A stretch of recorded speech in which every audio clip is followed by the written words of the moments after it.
Good morning, everybody. I wanted to do an update, a build log update, so to speak, of this Stug 3 Ausf from Dragon, the Cyber Hobby Orange Box Value Kit. So my fifth build, in a long time, and it started out pretty good. I learned a lot during the build, this build so far. Typically had been really scared of photo etch, and this vehicle for the antenna cradle had an all photo etched, rack mount, which I had never done. And you know what? I took my time. It wasn't that bad. I had never used magic tracks. Magic tracks weren't that bad. You need to block out, a section of time to do them all at once, because you can't let the glue completely set. Like I said, I learned some things. I think my next build off one of these Dragon kits when I'm doing magic tracks is what I learned is to do the tracks and the wheels last. Some of you guys may disagree. To paint all the details behind the road wheels, I'm going to have to go back in and probably touch that up with a brush. Initially, I was really happy with the build. I even think I did a relatively good job of hiding the seam on the barrel. I don't know if there's a way we can... I don't think that's very visible. I'm pretty happy with that. Hamilkar, you'll be glad to know I used your sprue stretching technique to make the antenna. Even got a little bit of a bend there. And I'm not done with this thing. I got to paint the tracks. I got to weather it. I got to put the decals on.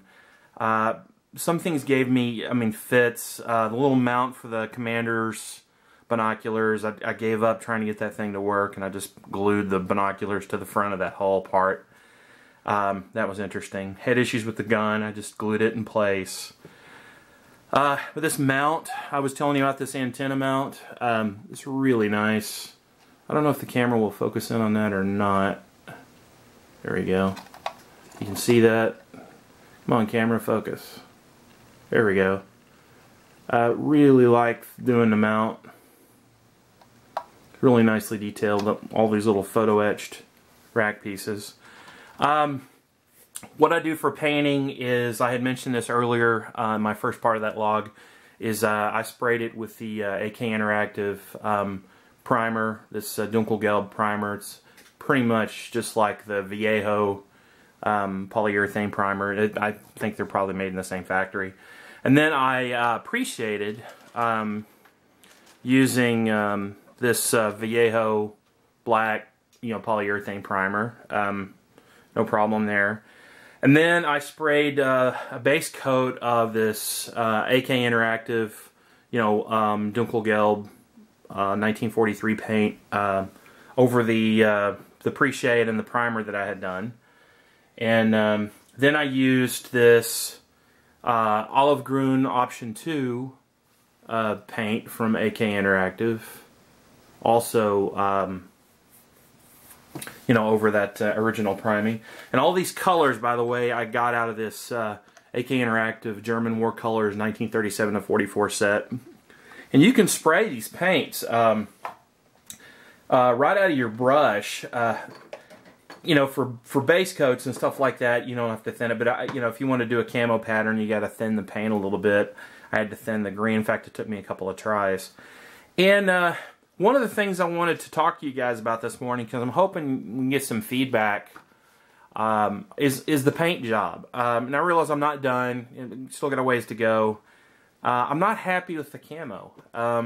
You guys may tell me otherwise. The picture shows the little thin lines, and I think the lines are too wide. But my airbrush doesn't spray that thin a line. It was really hard to get it to do a thin line. There's a few places where it's not terrible, if you can make that out.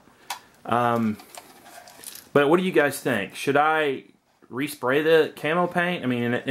And I posted a question last night on ISM. How do I do that? Do I just prime it again? And because I'm concerned about hiding details. Although I realize that paint with an airbrush is pretty thin. What do you guys recommend? Is it good enough? It's my fifth build. It was an inexpensive kit. To be honest with you, I'd kind of like to get done with it and move on. I want to learn, and I don't want to, backpedal if I have to. But just kind of wanted to, get a feeling for you guys, for my 5th build. I mean, is it terrible? I mean, let me know.